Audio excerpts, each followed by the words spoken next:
Good morning, students. Now, in this video, we are going to see about the propagation, that is back propagation. It is the one main important thing in this neurons and neural networks subject. Okay, so the back propagation. What is meant by back propagation? Propagation. So first, we must aware what is propagation, the literal meaning of propagation. So propagation, in the sense. We can have the wave in which travel something go in their track and it will reach to some destination. Okay, that is called propagation. So here also generally we can make this propagation as in the neural network the similar way we can have. And back propagation, the back propagation, we have the classification of feed forward and back propagation.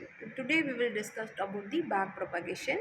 Back propagation is an iterative algorithm. So students, we need to again we need to concentrate about this iterative algorithm. What does iterative mean? Iterative in the sense repetition. That means combination of samples. What are the samples we have? For example, we have one sample, that the combination A sample we have, B sample we have, we need the output as C, we need to combine A and B. Okay, the A we mixed as the percentage is 70% and the B combination is 30, so that we can get 100%. Okay, but it is the 100% output is just not to our mark, that is our up to our level. The outcome is not satisfied. What we need to do is we need to iterate the A and B. That means we can have the combination either 60-40 or 50-50 or 30-70 or likewise. Okay, so this is called iterative process. The similar way in back propagation, what we are making, that is from input to output we already gone through, but we are again coming back and we are iterate the process, how we are going to improvise the outcome. That is why the process is happening. So the definition of back propagation, it is an iterative algorithm that helps to minimize the cost function. Why we are making this? What is the purpose?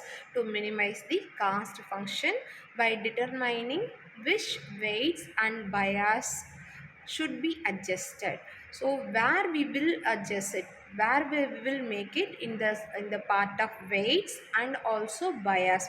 It is a extra thing already we have discussed in the last video, but we need to concentrate on these things. Weights and bias should be adjusted.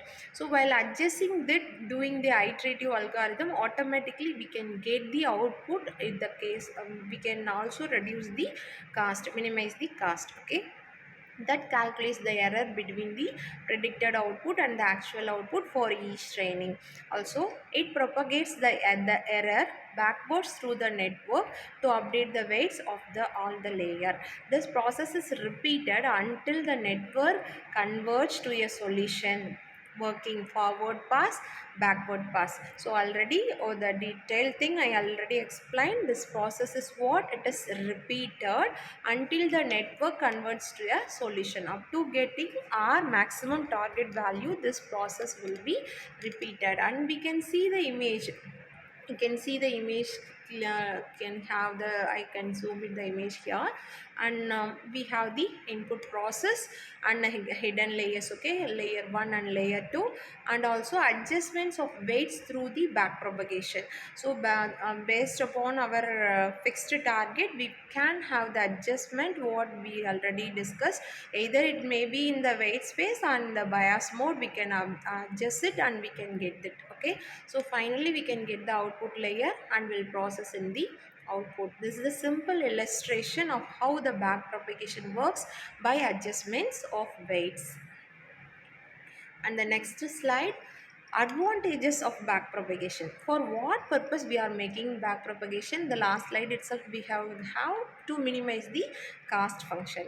And while doing minimize the cost function, what are the advantage we can discuss here? Okay, ease of implementation. Yes, obviously if the cost is low, we can implement very easily. Back propagation does not require prior knowledge of neural networks, making it accessible to beginners. So then it's straightforward nature, simple, if simplifies the programming process as it primarily involve adjusting weights based on the error derivatives. And coming to the second important point, that is simplicity and flexibility. A fantastic point, this simplicity and flexibility. The algorithm simplicity allows it to be applied to a wide range of problems and network architectures. Okay, and coming to the its flexibility makes it suitable for various scenarios, from simple feed forward networks, yes, already I have said about the feed forward networks, simple feed forward networks, to complex recruitment or conventional, that is CNN, convolutional neural networks.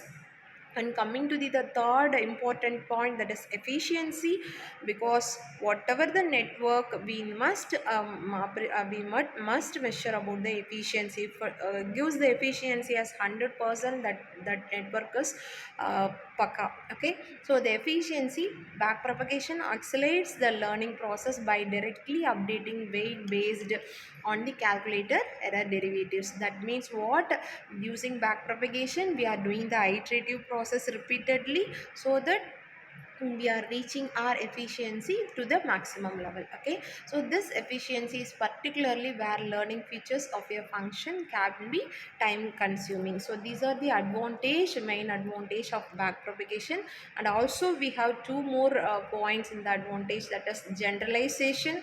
Back propagation enables neural network to generalized well to unseen data by iteratively adjusting weights during training.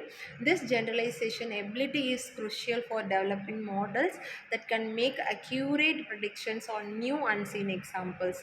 Scalability, backpropagation scales well with the size of the data set and complexity of the network. That is what is meant by scalability. Literally, the scalability means how much large or how much area the network covers. Okay, this is how this backpropagation, how much area, how much neurons it supports. So backpropagation scale well when the size of the data set and the complexity of the network. This scalability makes it suitable for large scale machine learning tasks. This is very notable point, that is it is suitable for large scale machine learning tasks where training data and network size are significant factors. Thank you for watching this back propagation and advantages of back propagation. These are the 5 important points we have discussed still now in this video. Thank you. And next remaining topics we will see in the next video.